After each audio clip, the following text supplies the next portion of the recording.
Nous avons vu la dernière fois que le XIIIe siècle a vu, j'allais dire, l'apogée d'un intérêt de la théologie latine et donc de la philosophie, nous reviendrons sur ce point, pour la pensée d'Aristote. Et bien sûr, c'est quelque chose qui culminera en particulier, déjà un peu chez Albert le Grand, mais surtout chez saint Thomas d'Aquin. Et en fait, c'est comme l'apogée d'un mouvement qui trouve son origine déjà au XIIe siècle. Il y a, on peut dire ça, que le XIIe siècle et le legs du XIIe au XIIIe siècle, c'est quelque chose qui s'est accompli dans une sorte de crise, de croissance, peut-on dire, qui est d'abord une crise de la pensée.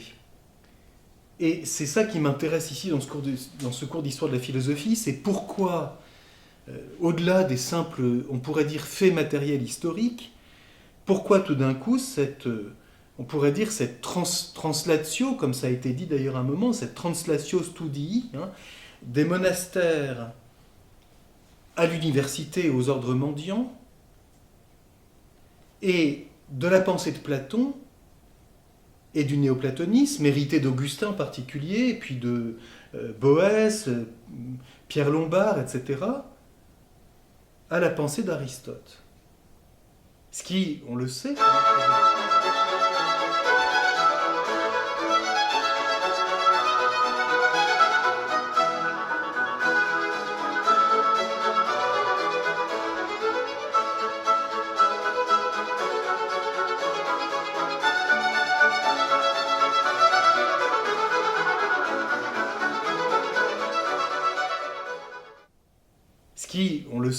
provoquera une polémique qui durera plus d'un siècle. Une querelle, faut-il plutôt rester traditionnel ? Et parce qu'Augustin est une grande autorité, bien que lui-même ait considéré qu'il ne pouvait pas rester platonicien, mais on peut dire que malgré tout, nous y reviendrons, sa pensée reste marquée par le platonisme, en particulier la considération sur la matière.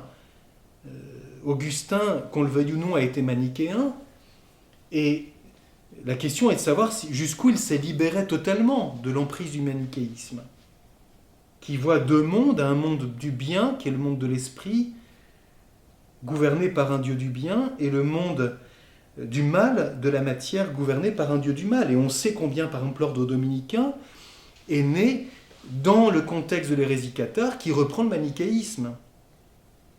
Et donc il y a ici tout un débat. Et Aristote lui-même, il ne faut pas oublier cela, on s'y est intéressé en particulier à cause de son approche de la nature, des sciences de la nature. On traduit la physique au XIIe siècle, on traduit les petits traités d'histoire naturelle, comme on les a appelés. Saint Thomas commentera les parva naturalia, c'est-à-dire tout ce qui concerne le sommeil, la mémoire, la sensation, le rêve, etc.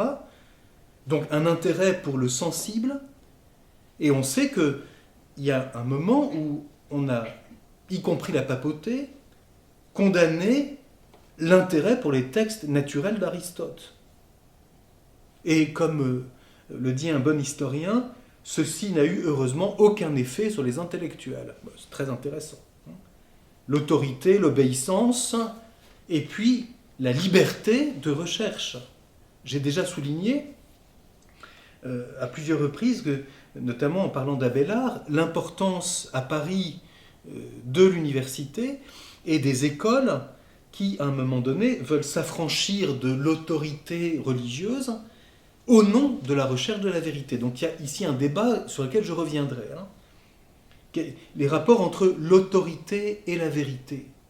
C'est une recherche typique de l'âge théologique, qui concerne d'ailleurs aussi bien le judaïsme, l'autorité de la Torah, l'autorité d'une certaine tradition, l'autorité de la loi mosaïque,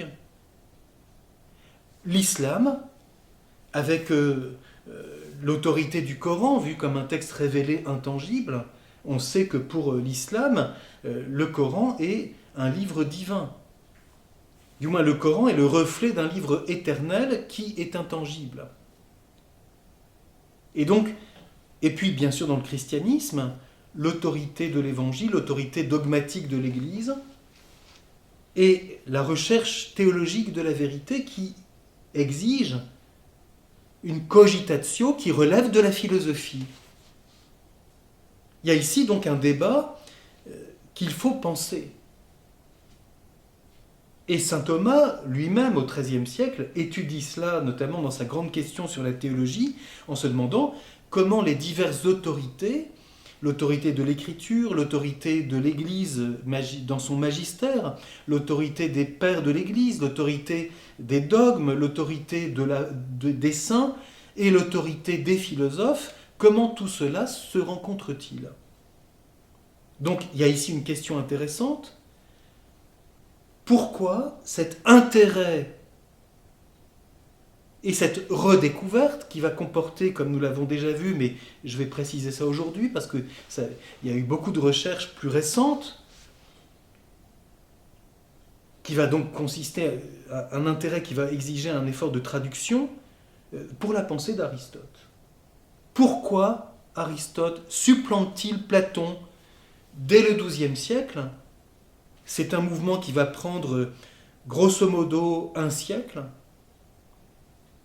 avec quelques grandes étapes, mais qui s'origine dans une tradition bien plus ancienne, quand on considère non pas seulement l'Église latine, mais l'Église d'Orient, et en particulier l'Église byzantine, et tout ce qu'on appelle le monde syriaque, c'est-à-dire tout ce qui est le christianisme primitif.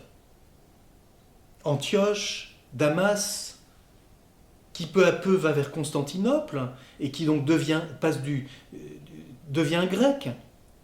Et en n'oubliant pas que le monde syriaque est un monde dans lequel la langue de culture reste la langue grecque, ce qui est déjà le cas à l'époque du Christ et à l'époque apostolique. Donc tout ça est extrêmement complexe et tout à fait passionnant. Et le monde latin va, rencontrer Aristote parce qu'aussi il y a toute une tradition plus ou moins appauvrie, plus ou moins parfois simplifiée, de contact entre l'Église latine et l'Église grecque, qui a déjà fait connaître, à travers les pères de l'Église grecque, une quantité de textes des philosophes grecs. Donc, ce n'est pas tout d'un coup une génération spontanée, mais il y a bien une étape, une crise de croissance qui exige de revenir aux sources. Et c'est pour ça qu'on a parlé d'une renaissance. Il y a la renaissance carolingienne, il y a la renaissance de l'an 1000, il y a la renaissance du XIIe siècle, où il y a tout d'un coup un intérêt nouveau pour les textes antiques et un effort de trouver les sources directement. Donc, il y a déjà quelque chose qu'il faut constater.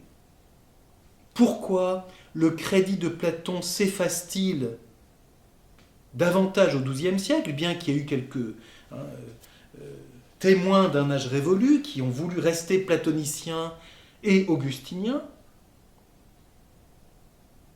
Parce que c'est la tradition.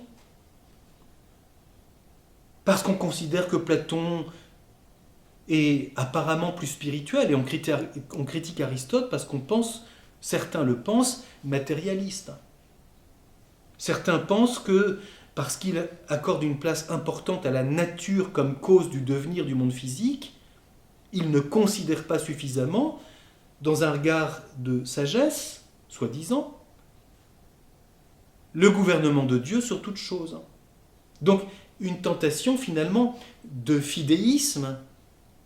Est-ce que quand on accorde une place à la nature, à la matière, est-ce que quand on s'intéresse à la causalité de la nature, et si on s'intéresse qui plus est à la liberté humaine, quand on lit l'éthique d'Aristote et à l'importance du choix, est-ce que par hasard, on ne serait pas en train de diminuer le rôle de Dieu? Et ça concerne les hommes pieux de toutes les traditions religieuses. On trouve les mêmes tendances dans toutes les traditions religieuses, dans le judaïsme, dans l'islam, dans le christianisme. Je devrais dire dans le judaïsme, dans le christianisme, dans l'islam, parce que l'islam apparaît historiquement en dernier. Alors il y a, dans cet effort qui a été fait au XIIe siècle, qui comporte d'abord un effort de retour aux sources et de transmission des sources et donc des textes, il y a une première constatation, c'est qu'on a oublié la langue grecque dans le monde latin. On oublie le grec. Saint Thomas d'Aquin lui-même ne lira pas le grec. Et donc il y a quelques érudits. Dans la Renaissance carolingienne, nous l'avons vu, il y a Jean Scott Érigène, mais nous avons vu cela l'année dernière. Au XIIe siècle, il y a un moment très important, mais qu'il va falloir corriger, qui est l'importance de l'Espagne, et en particulier de la ville de Tolède, dont il ne faut pas oublier qu'elle est reconquise sur l'islam en 1085, donc à la fin du XIe siècle. Saragosse sera reconquise en 1118. Donc deux grands centres, et de fait Tolède sera le point majeur, la ville majeure de rencontre entre les royaumes chrétiens du Nord, à savoir le royaume de Navarre, le royaume d'Aragon, le royaume de Castille, et la civilisation arabe et musulmane qui est présente en Espagne depuis 711. Donc tout ce mouvement de Reconquista, comme on l'a appelé, qui se terminera par la conquête de Cordoue et la chute du royaume de Grenade en 1400 et quelques, je ne me souviens plus de la date exactement, donc qui a duré très longtemps. Mais elle commence très tôt. Et les royaumes chrétiens du Nord, il ne faut pas l'oublier, auront une influence très importante sur le midi de la France. Tout ceci est à ne pas oublier, parce que c'est dans ce contexte que naîtront les ordres mendiants, en particulier l'ordre dominicain, qui naît dans le midi de la France, mais qui trouve son origine chez Saint-Dominique en Espagne.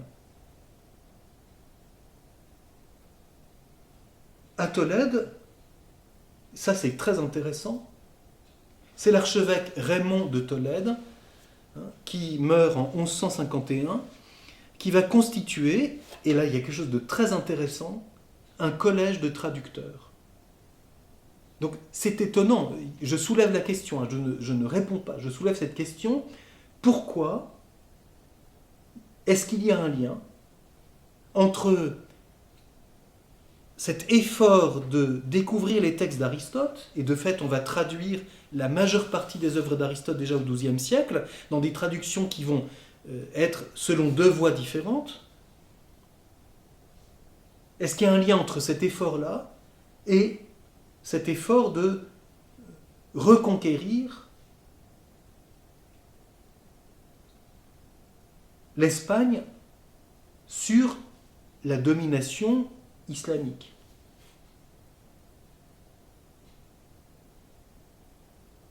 De fait, les Arabes, en particulier à travers Al-Farabi, Avicenne, Averroès, pour ne citer que les plus grands noms, connaissent Aristote. Mais quelle lecture en ont-ils? Et ceci, c'est une question très importante. Et là, il y a toute une connaissance à avoir de la manière dont les Arabes de religion musulmane, parce qu'il ne faut pas confondre les deux, ont eu connaissance des textes de l'Antiquité grecque, en particulier d'Aristote, et aussi de la médecine grecque, etc., des mathématiques, de l'astronomie, de la géométrie, etc. Toujours est-il que l'archevêque Raymond de Tolède constitue un collège de traducteurs qui est à la fois constitué de gens qui sont de confession chrétienne, de confession juive, et aussi de confession musulmane. Parmi ces noms, il y en a un qui est très connu, qui s'appelle Gérard de Crémone, qui est mort en 1187. Et l'effort, c'est de traduire les textes d'Aristote. Alors là, il y a quelque chose d'important à préciser. Les Arabes n'ont jamais eu directement connaissance du texte grec. Ce sont les chrétiens syriaques, conquis par les Arabes musulmans, qui avait fait un effort dès le IVe siècle de traduire Aristote et la médecine grecque en particulier, notamment Hippocrate, Galien, du grec au syriaque. Et ce sont eux ensuite qui ont traduit du syriaque à l'arabe. Il ne faut d'ailleurs pas oublier au passage que l'alphabet arabe a été inventé par des missionnaires chrétiens, ce qu'on appelle l'alphabet koufique.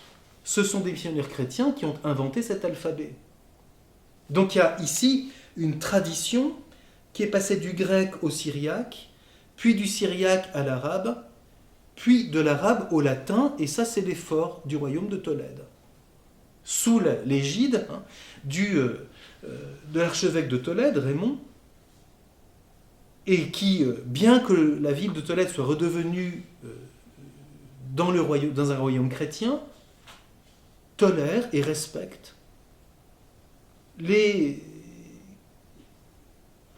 ceux qui sont de confession juive et ceux qui sont de confession musulmane. C'est bien après qu'il y aura quelque chose de beaucoup plus violent.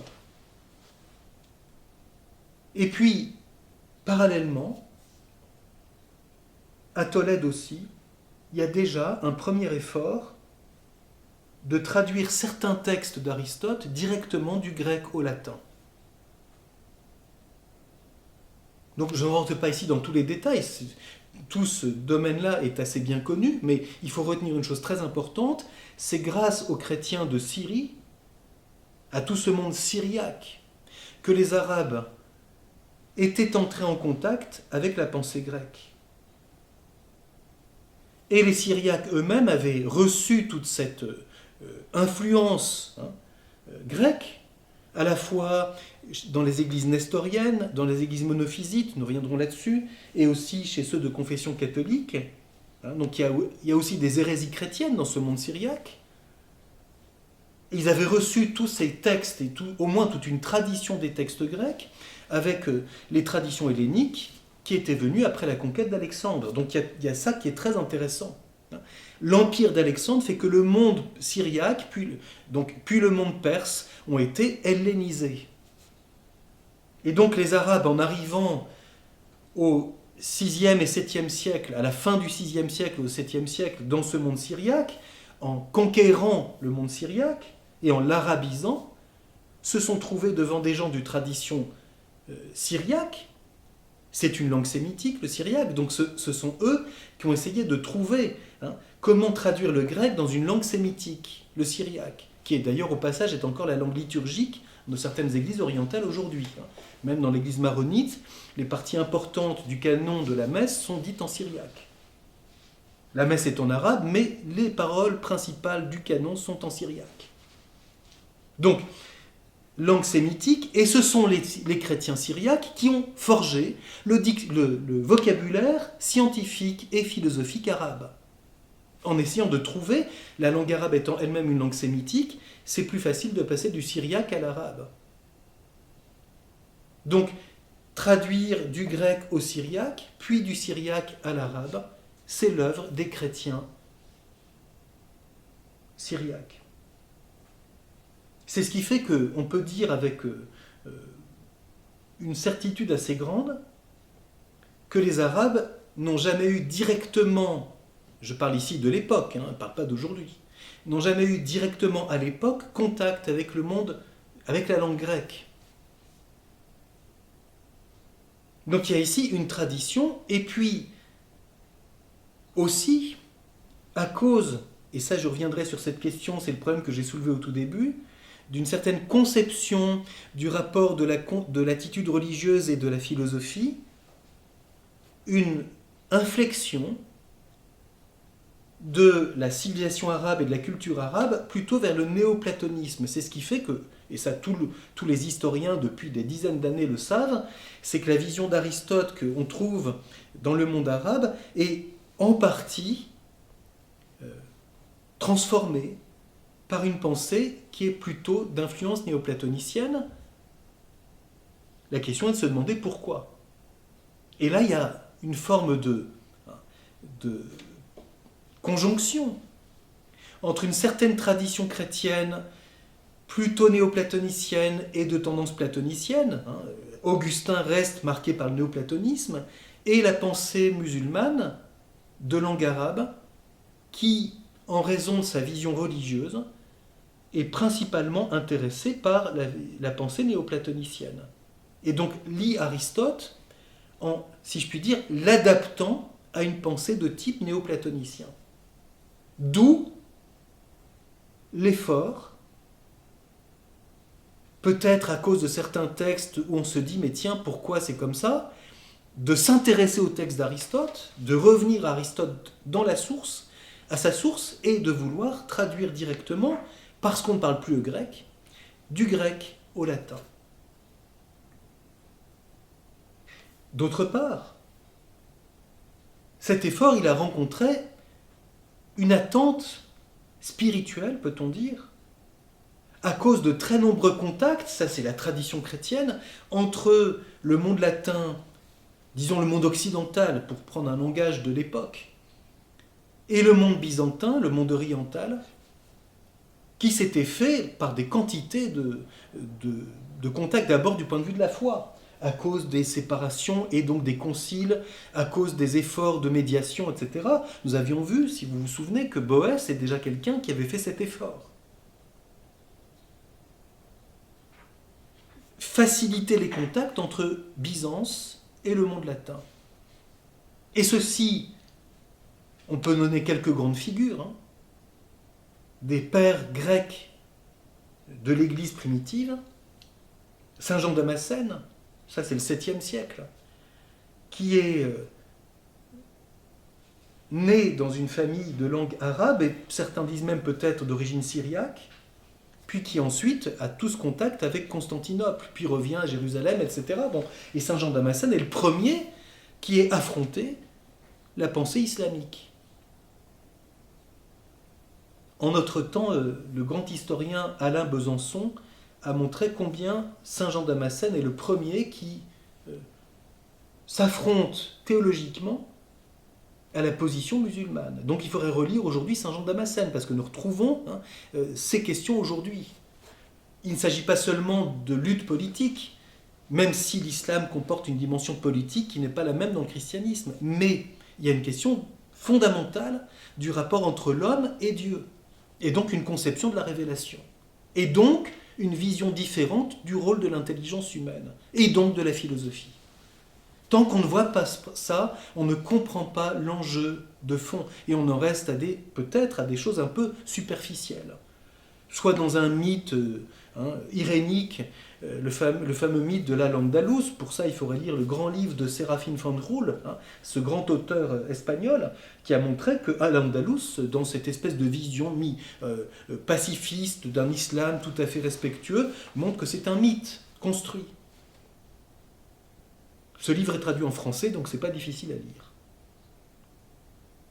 Donc, au-delà de ces polémiques, la question est pourquoi c'est un enjeu majeur de l'histoire de la pensée. Et c'est capital, parce que tant qu'on n'a pas vu cela, peut-être qu'on ne peut pas répondre d'une façon suffisamment profonde aux questions qui se posent aujourd'hui, et on en reste dans des questions politiques qui deviennent vite passionnelles. Donc Saint Jean Damascène, mais aussi après Denis l'Aréopagite, du moins celui qu'on appelle aujourd'hui le pseudo-Denis, qui, il ne faut pas l'oublier, est le maître de Maxime le Confesseur. Et ça, c'est aussi au 7e siècle. Et on sait que Denis l'Aréopagite sera une des sources principales de la pensée de saint Thomas. C'est un père grec. Et puis, bien sûr, toute la ligne encore du monde syriaque avec saint Jean Climac, qui est abbé du monastère du mont Sinaï, qui est mort en 649 et qui lui aussi connaît la pensée grecque. Et ce monde oriental, il y a eu des contacts bien plus importants qu'on ne le pense avec le monde latin, en particulier à cause de l'islam.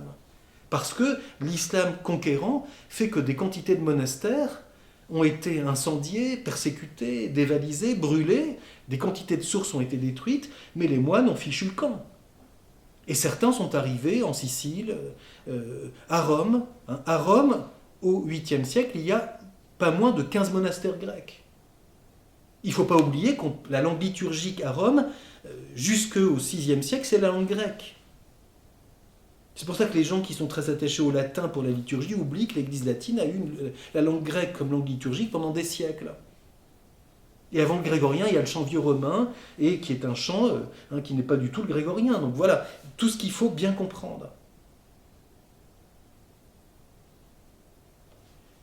Et puis, pour équilibrer ce regard, Troisième aspect, et là, même si c'est quelque chose qui a été à l'origine d'une polémique très importante il y a une quinzaine d'années, dans la France du Nord, qui, entre parenthèses, sera une grande influence sur l'Angleterre, puisque il y aura là aussi des contacts très importants entre l'Angleterre et la Normandie, il y a tout un effort et une connaissance des textes grecs et des traductions entreprises dès le XIIe siècle, du grec au latin, en particulier par un personnage qui a été totalement méconnu, Jacques de Venise, que, en son temps, le grand historien Sylvain Guggenheim a mis en lumière dans son fameux livre Aristote au Mont-Saint-Michel, Les racines grecques de l'Europe chrétienne, publié au Seuil en 2008. Je reviendrai sur ce point la fois prochaine parce que c'est une façon de voir les choses d'une façon beaucoup plus équilibrée. On a prouvé, avec des manuscrits qui sont encore à notre disposition aujourd'hui dans la bibliothèque municipale de la ville d'Avranches, des manuscrits du Mont-Saint-Michel du XIIe siècle et du XIe siècle qui sont des traductions de Jacques de Venise, d'Aristote, du grec au latin. Et donc il faut connaître aussi ça. Il y a une source directe qui fait et ça c'est 50 ans avant l'école de Tolède. Il y a comme trois aspects successifs. Cette source du Mont-Saint-Michel de Normandie qui a une influence très importante avec des manuscrits par centaines. On trouve encore aujourd'hui des exemplaires de certaines œuvres d'Aristote traduites du grec au latin en dizaines d'exemplaires. Et puis, Tolède, qui confronté à la tradition qui vient par les Arabes du monde syriaque, fait aussi un effort de retrouver le texte grec. Et puis, 50 ans après, au début du XIIIe siècle, c'est Paris qui devient le centre majeur de la manière dont Aristote est étudié. Et on a à disposition alors l'ensemble de l'œuvre d'Aristote. C'est ce que j'avais dit la dernière fois. Il y a d'abord un effort de connaître la logique de façon plus étendue, traduction des seconds analytiques. Pourquoi ce texte est important ? Parce qu'il est celui dans lequel Aristote développe ce que c'est que la science. Or, le XIIe puis le XIIIe siècle sont devant un effort de discours qui veut acquérir la nécessité scientifique. La question, et c'est la question soulevée par saint Thomas, la théologie est-elle une science ? Autrement dit, peut-on avoir un discours sur Dieu qui ne soit pas seulement poétique, métaphorique, ou qui se contente d'un commentaire scripturaire ? Y a-t-il une connaissance du mystère de Dieu qui touche une certaine nécessité pour l'intelligence à l'intérieur de la foi. Pour ça, qu'est-ce qu'un discours scientifique ? C'est les seconds analytiques d'Aristote. Et puis aussi, la métaphysique. Je reviendrai pourquoi ceci est important, parce que c'est bien un des grands aspects du XIIIe siècle. Et dès le XIIe, on s'intéresse à la métaphysique d'Aristote que l'on ne connaissait pas. Et là, il y a deux traditions très différentes. Une certaine connaissance de la métaphysique par les textes qui sont venus par les Arabes, donc avec un certain vocabulaire. Il y aura une question qui se greffe sur celle-ci, c'est dans les traductions, quelle est l'influence de la langue, y compris les limites du latin par rapport au grec, mais y compris aussi les limites de l'arabe par rapport au grec. Il y a cet adage connu, n'est-ce pas ? Traducteur, traître. Évidemment, en français, ça se rend difficilement, mais c'est en italien que c'est le plus facile. Traduttore, traditore. Le traducteur est un traître. Parce que passer d'une langue à une autre, c'est passer d'un certain monde linguistique à un autre. Et il n'y a pas d'équivalence. Il y a une interprétation nécessaire, avec les limites et aussi les richesses de la langue nouvelle. Mais on voit bien ça, y compris quand on lit les commentaires de saint Thomas sur Aristote, qui ne connaissant pas le grec, commente un texte latin. Or, le latin a des limites que le grec ne peut pas transmettre certaines nuances du grec. Et de même, le passage par le syriaque, puis par l'arabe, puis au latin, fait qu'il y a certains vocabulaires qui donnent une certaine orientation à la lecture d'Aristote. Donc, il y a une espèce d'honnêteté intellectuelle et un labeur. Qu'est-ce qu'a vraiment voulu dire Aristote? Autrement dit, on va chercher le texte. On ne se contente pas d'attendre que ça tombe tout cuit, comme une alouette rôtie. C'est un effort qui, au fond, à chaque époque, est lié à un certain renouveau. On a parlé, pour faire un anachronisme, ou une concordance des temps, comme diraient certains, du renouveau biblique à la fin du 19e et au début du 20e siècle, avec l'effort, pour répondre au modernisme, de trouver les textes bibliques dans leurs sources et de revenir à l'hébreu, de comprendre vraiment les textes tels qu'ils sont, de trouver les sources, y compris archéologiques, etc. Et ceci comporte un certain renouveau. Si on a un texte qui est plus précis, on a une lumière plus nette. Donc, cet effort, il se retrouve à différentes époques avec des outils différents, des approches différentes, et on pourrait dire, ça fait partie de la réflexion sur l'histoire de la pensée, c'est que chaque époque peut comporter un certain renouveau et qui répond à des questions tout à fait contemporaines. C'est évident, par exemple, qu'au XXe siècle, il y a aussi une redécouverte d'Aristote, qui d'ailleurs est toujours quelque chose qui est présente. Il ne faut pas oublier qu'on ne lisait pas Aristote en Sorbonne avant Pierre Aubanque. Donc, un effort de retrouver. Et pourquoi? Qu'est-ce qu'apporte la lecture d'Aristote à notre époque? Qu'est-ce qu'il a apporté au XIIIe siècle? Qu'est-ce qu'il a apporté au XIIe? Qu'est-ce qu'il a apporté chez Boès? Qu'est-ce qu'il a apporté dans le monde syriaque?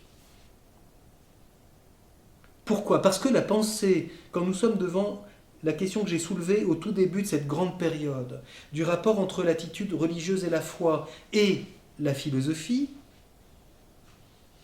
la fécondité de la pensée théologique dépend certes de la vitalité de la foi.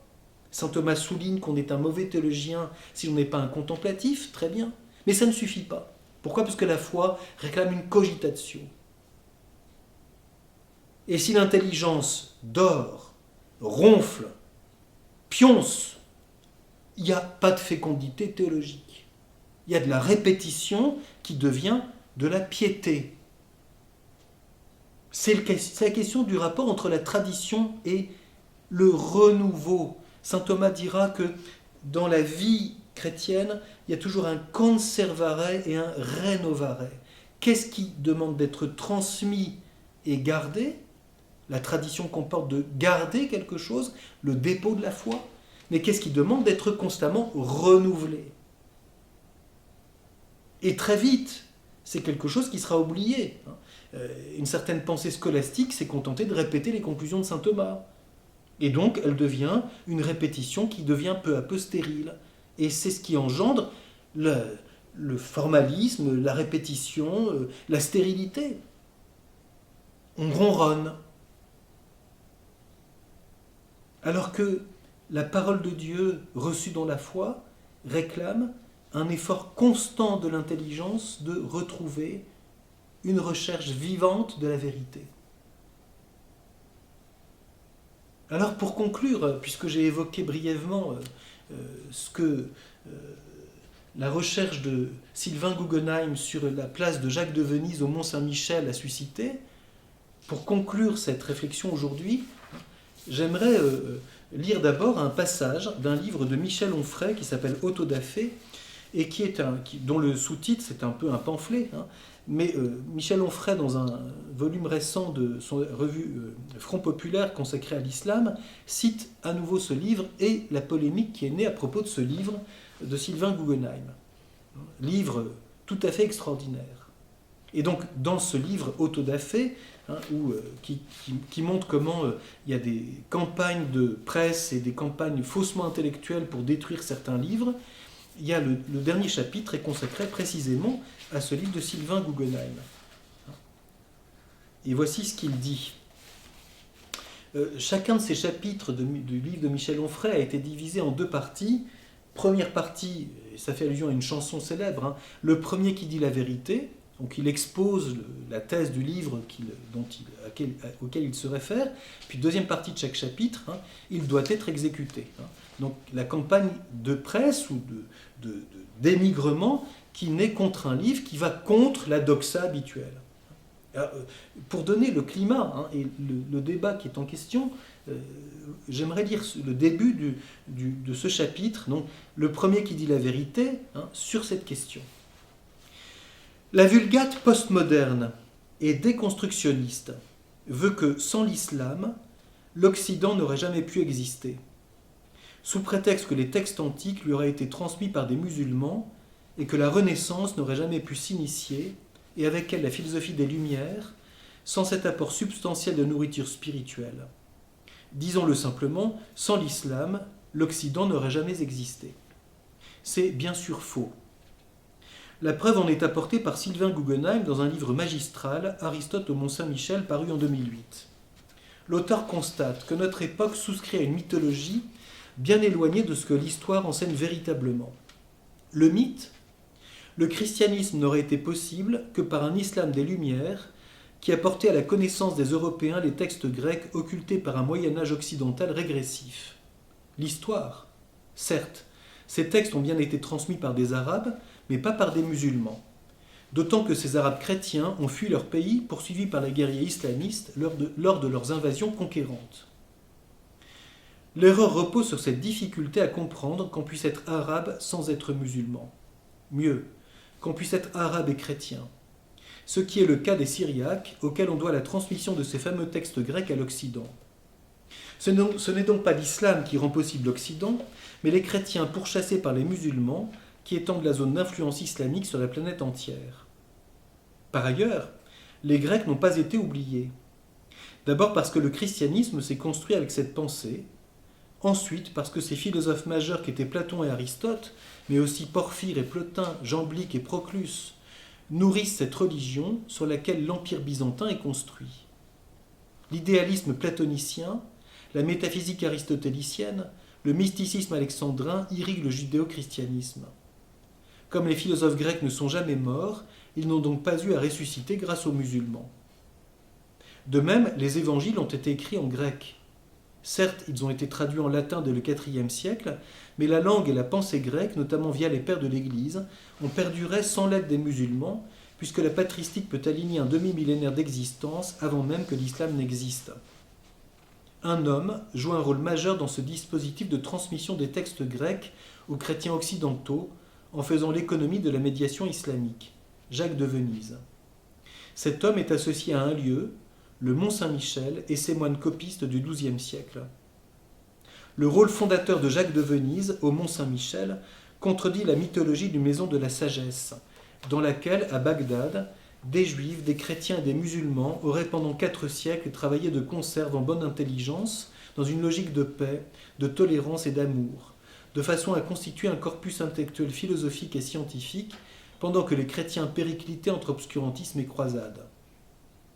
Puisque l'essor de la civilisation européenne n'aurait donc été possible que par l'entregent de l'islam, qui aurait permis à ce continent de sortir des ténèbres médiévales, l'Europe aurait donc contracté une dette envers l'islam.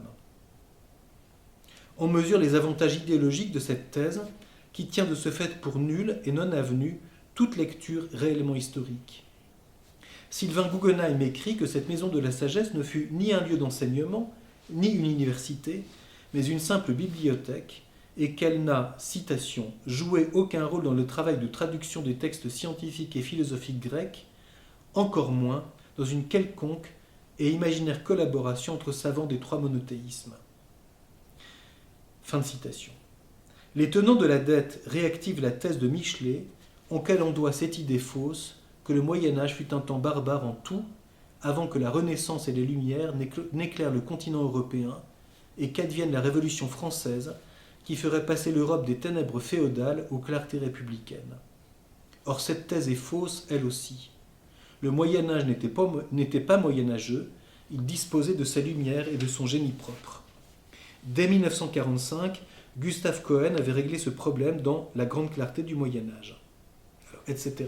Nous viendrons sur ce débat la fois prochaine, au-delà de la polémique, même s'il y a eu un élément polémique, je souhaite soulever à nouveau la question et la souligner que j'ai évoquée tout à l'heure. Pourquoi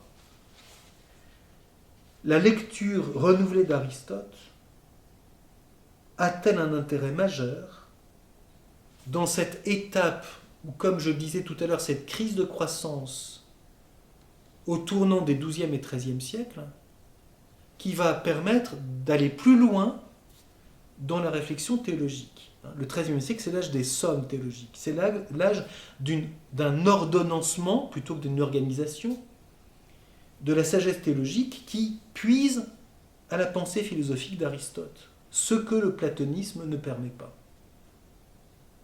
Deuxième volet de la question, pourquoi, dans cette relation à la pensée aristotélicienne, l'islam et le christianisme ont-ils eu une attitude différente, à tel point que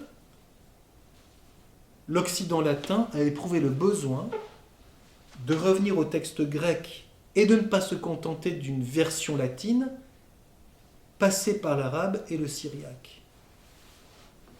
J'aimerais, pour préciser cette question, lire précisément un passage du livre de Sylvain Guggenheim. Ça se trouve à la page 21 de son ouvrage. Il faut évaluer à sa juste mesure ce que la civilisation arabo-musulmane retient du savoir grec, et plus encore de l'esprit intellectuel de la Grèce antique, et ce qu'elle en rejeta. C'est en quelque sorte le, ouvrez les guillemets, filtre islamique qu'il convient d'analyser. Le logos des Grecs eut-il eu la même place, s'est-il fait la même place dans le monde de la révélation coranique que dans celui fidèle aux évangiles? En d'autres termes, la passion exprimée pour la pensée grecque par les phalasifa, c'est-à-dire les philosophes arabes, les grands philosophes musulmans tels qu'Al-Farabi, mort en 950, Avicenne, 980-1037, ou Averroès, 1126-1198. Donc, la passion exprimée par la pensée grecque, par ces grands philosophes, a-t-elle eu des répercussions hors de la sphère du monde des idées? L'hellénisation fut-elle un phénomène général, touchant la société et les mentalités collectives, ou demeura-t-elle circonscrite à quelques membres des élites intellectuelles? Et chez ces derniers, quelle fut en définitive la place respective accordée à la pensée grecque et aux principes islamiques? Donc, la question est très bien soulevée. Est-ce que la collaboration ou la rencontre entre la pensée grecque et la religion musulmane est la même que celle qui s'est développée au sein du christianisme? Et ceci, comme nous l'avons vu depuis longtemps, bien avant l'islam. D'abord chez les pères de l'Église, puis peu à peu, aussi bien d'ailleurs les pères de l'Église latine et de l'Église grecque, puis peu à peu chez les théologiens, nous avons vu toutes ces étapes successives. Donc, la rencontre est-elle la même? La coopération est-elle la même? Ça dépend de quoi? D'une part, de la conception que l'on a de la foi. Deuxièmement, par conséquent, de la conception que l'on a de la révélation et des médiations que comporte cette révélation. Le texte révélé comporte-t-il des auteurs humains? Ont-ils leur part? Y a-t-il une interprétation nécessaire? Quelles sont les sources? Sont-elles critiquables? Qu'est-ce qu'établir un texte qui a autorité religieuse? Quel est le rapport avec la langue? Quelle conception les juifs ont-ils de la langue hébraïque, les chrétiens de la langue grecque et hébraïque, les musulmans de la langue arabe, etc. Alors, Guggenheim poursuit, cela revient à déterminer quel rapport entretinrent avec le savoir grec ces trois ensembles que l'on confond parfois, à savoir la religion musulmane, d'une part, l'islam, la société musulmane, islam avec un grand I, on pourrait dire l'umma, c'est-à-dire la communauté des croyants, et les lettrés de langue arabe, toutes religions confondues, parce que dans les lettrés de langue arabe, il y a énormément de chrétiens. Des Syriaques arabisés. À l'époque au 7e et 8e siècle, la moitié du monde arabe est chrétien. Donc c'est pour cela que Guggenheim souligne, attention à ne pas bloquer la religion musulmane, la société musulmane, donc la conception politique et sociale, c'est-à-dire la manière dont la religion musulmane influence la société, et notamment comment traite-t-elle les minorités chrétiennes et judaïques, qui d'ailleurs ne sont pas tant que ça des minorités au début. Et puis, en conquérant peu à peu l'islam, en conquérant et en arabisant tout le monde nord-africain jusqu'à l'Espagne, en même temps, chasse des quantités de communautés chrétiennes, de Syrie, d'Égypte, de Libye, de tout ce qu'on appelle aujourd'hui le Maghreb. À l'époque de Saint-Augustin, il y a 480 évêques dans l'actuelle Algérie. Et ceci a comporté en même temps une arabisation. Les Kabyles ne sont pas de langue arabe. Et jusqu'à aujourd'hui, certains Kabyles considèrent les Arabes comme des envahisseurs. Donc c'est beaucoup plus complexe tout cela. Donc, je relis, cela revient à déterminer quel rapport entretinrent avec le savoir grec ces trois ensembles que l'on confond parfois, à savoir la religion musulmane, la société musulmane et les lettrés de langue arabe, toute religion confondue.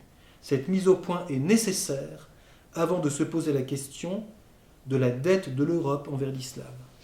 Tant qu'on ne voit pas cela, on est imprécis. On confond islam et langue arabe.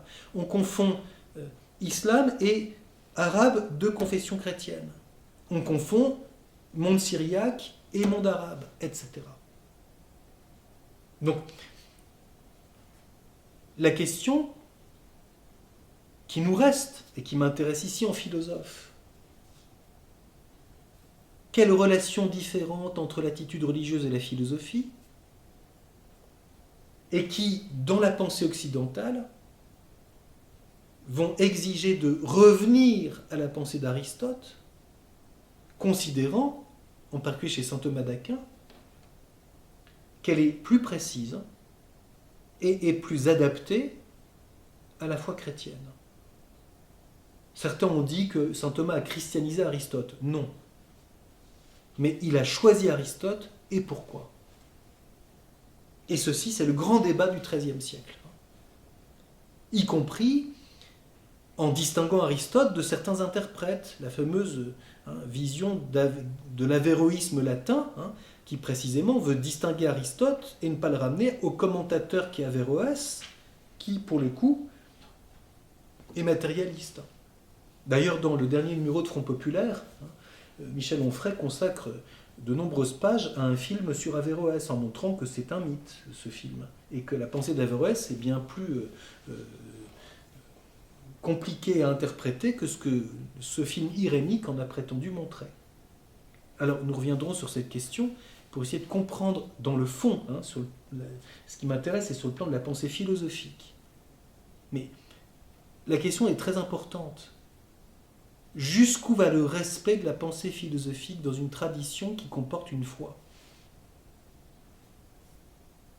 Et y compris dans le christianisme, ceci n'a pas été vu toujours de la même manière. Nous avions vu qu'Abélard est quelqu'un qui insiste sur l'importance de l'autonomie de l'intelligence et qu'il a eu bien des misères à cause de cela. Est-ce qu'il a tort ? Il faut être pour Saint Bernard parce que c'est un saint et qu'il prêche le cantique des cantiques, et puis c'est un moine. Je dis qu'Abélard, en plus, alors, peut très recommandable, le bonhomme.